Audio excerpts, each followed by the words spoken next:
comments and her question.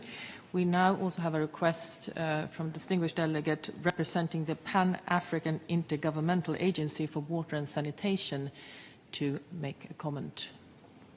Thank you, Madam President, for giving us the floor to speak at this UN Women.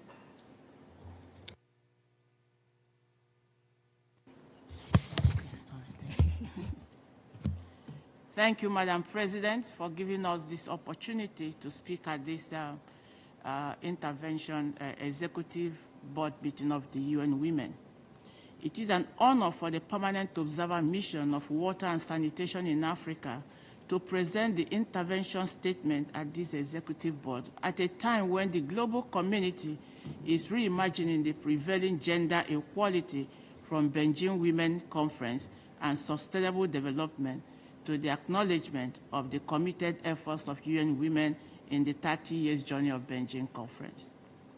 The Permanent Observer Mission for Water and Sanitation in Africa bring the voices of millions of African women and girls whose daily realities are shaped by the availability and absence of clean water and sanitation. Madam President, considering the state of gender equality in Africa, women constitute a significant portion of the workforce in the water and sanitation sector. Yet they often face barriers to equal participation and leadership. Women and girls are disproportionately affected by water scarcity and lack of access to sanitation, worsening health risks and limiting economic opportunities. Secondly, Madam President, in empowering women on water and sanitation, promoting women's leadership and participation in decision-making processes related to water and sanitation, ensuring equal access to education, training, and economic opportunities on water and sanitation sector can unlock women's potentials, hinder innovation and manifestation of hidden potentials in women and girls. Water is not just a resource. It is a necessity for humanity and gender. For women and girls, it is a gateway to gender personal hygiene identity, dignity, health, education, and economic opportunity. These are negatively challenged as women and girls across our continent still walk miles to fetch water, face violence at sanitation points, experience increased risk of sexual harassment and assault, lack menstrual hygiene facilities, which affects their school attendance, health and dignity, as well as experience intimidation and abuse of all kinds.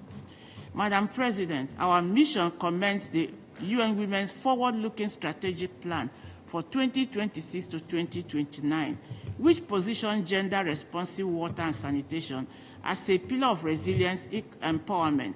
We, however, urge UN Women and partners to investigate in environmental resilient watch systems that promote women in both rural and urban settings. We also ask UN Women to integrate GBV prevention into sanitation infrastructure and public facility designed as essential to achieving the 2030 Agenda for Sustainable Development and all forms of gender equality. We also ask support women-led enterprise in the watch sector to unlock economic potential opportunities, ensure menstrual health is mainstreamed in education, health, and workplace places.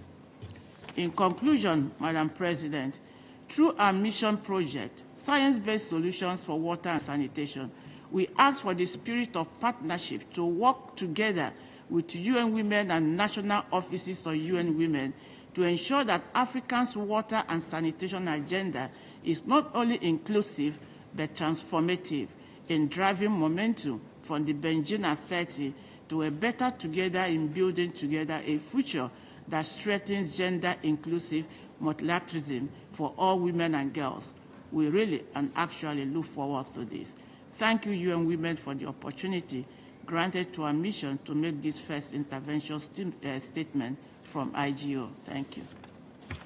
I thank the distinguished representative